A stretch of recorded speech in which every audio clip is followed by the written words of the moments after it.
Hey, good morning to everybody. Happy Wednesday. It's Daryl here. It is 4 a.m. here in Connecticut on the East Coast.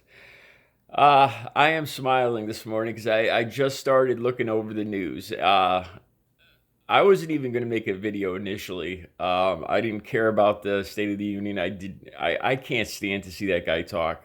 And then between the Iowa caucus, I was frustrated with the Iowa caucuses. But I found something to smile at this morning. Nancy Pelosi, God bless her heart. I love that woman. I love that woman. Okay, so a couple things she did. She showed a little animosity last night behind Trump as he was speaking. She did something called the FU clap. It was. I'm sure you guys have probably seen it already. That's what it's been nicknamed. I'm using the abbreviations. He talked about doing away with the partisanness, the bickering in the government, which we know it's worse than ever. And and for a guy that's on Twitter every day, name calling and all this, it's ridiculous for him to even. It's hypocritical and ridiculous for him to stand there and talk about not being partisan. Nobody's buying it. So he turns back around to Nancy, and Nancy gives him the old FU clap. It was an exaggerated, hands out, mocking clap. I love it, man. I love it. You know what? The bottom line is, I'm pretty sure that it's not going to help I don't know. Maybe it will. Maybe it will help Democrats. I don't know. At this point, I think we're so frustrated. I say we because I'll probably end up voting for a Democrat as opposed to an independent or another party. So I think we're just so frustrated with him probably getting acquitted today. And then there was one other incident that I couldn't believe this. I thought, I was like, this couldn't have happened. I just was watching this morning. She ripped up the State of the Union speech. I guess there was I'm assuming there were several copies maybe on her desk, or it looked like Trump turned around and maybe handed the official one to her, and there was several other ones on the desk maybe. She rips up the State of the Union speech and throws it on her desk in front of her. I was shocked.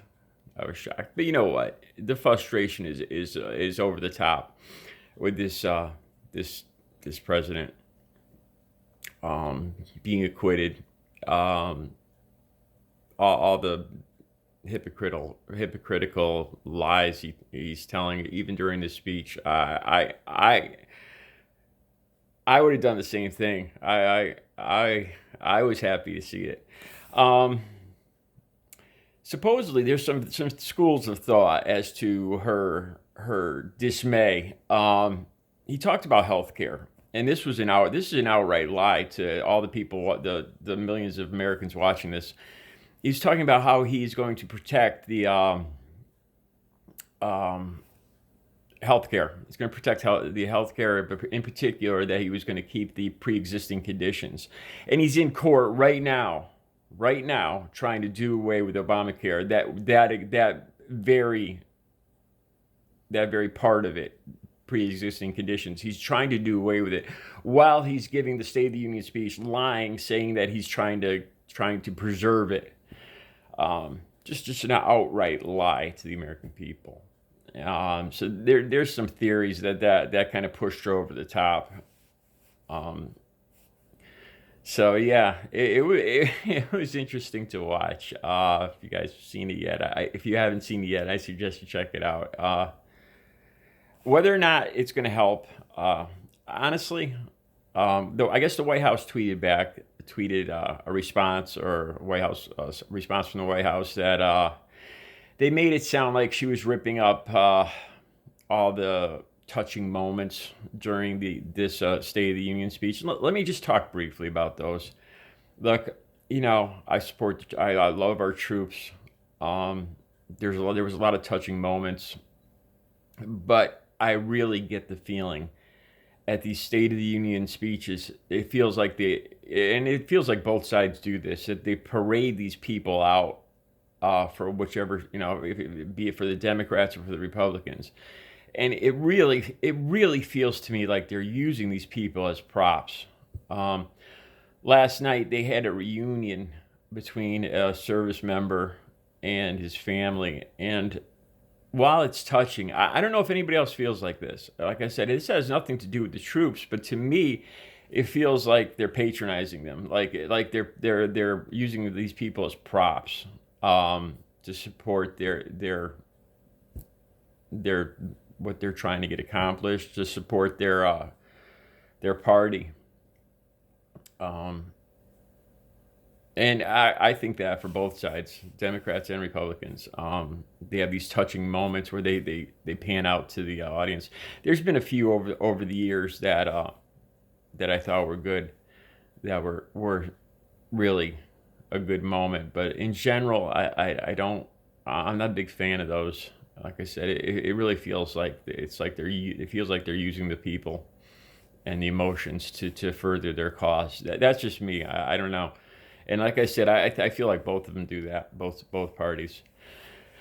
One of the other troubling things I saw yesterday was Russia talking. The BBC, I told you guys I listened to the BBC, and the BBC was translating Russian television.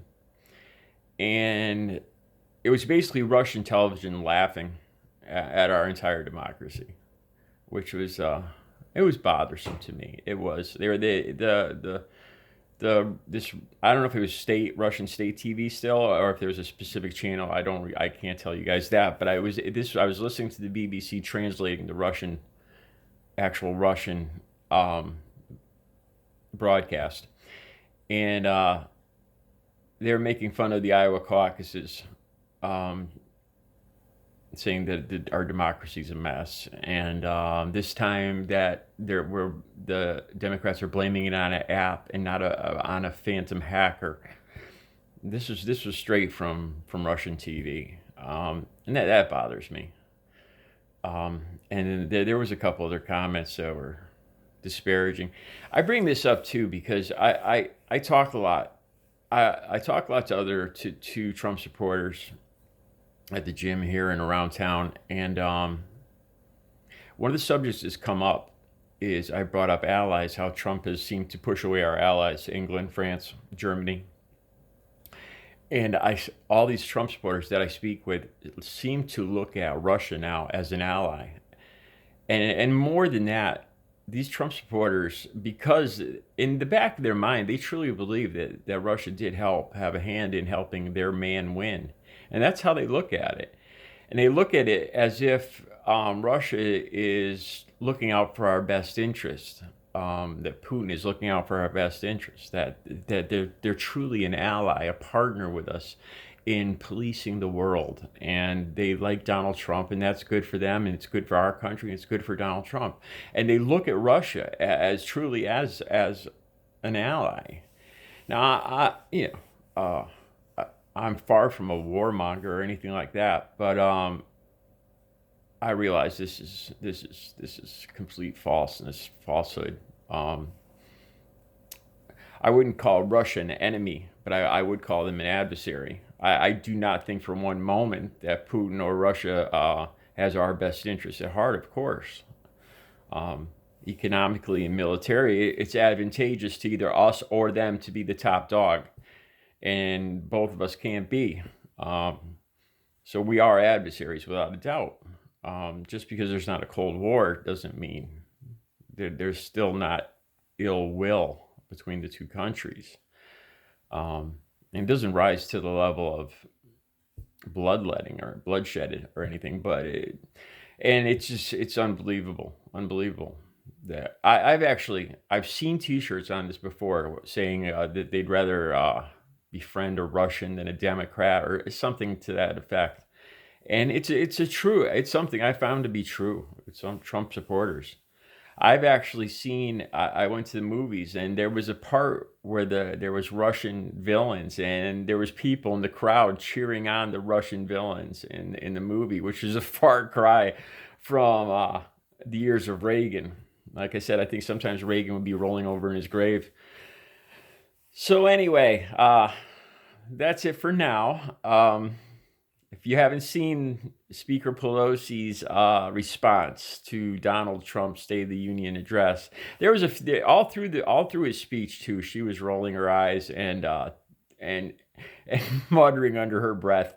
Now, usually, like I said, you know what? I don't think this is going to help the Democratic Party. But you know what? I think it shows our frustration, especially today with him being acquitted. It's just frustration with the whole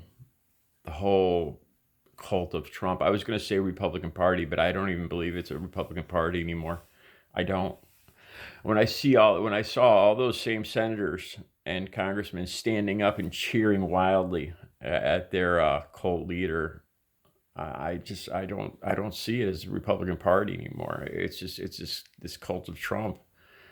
Um, so that's it for today. You guys have a good Wednesday.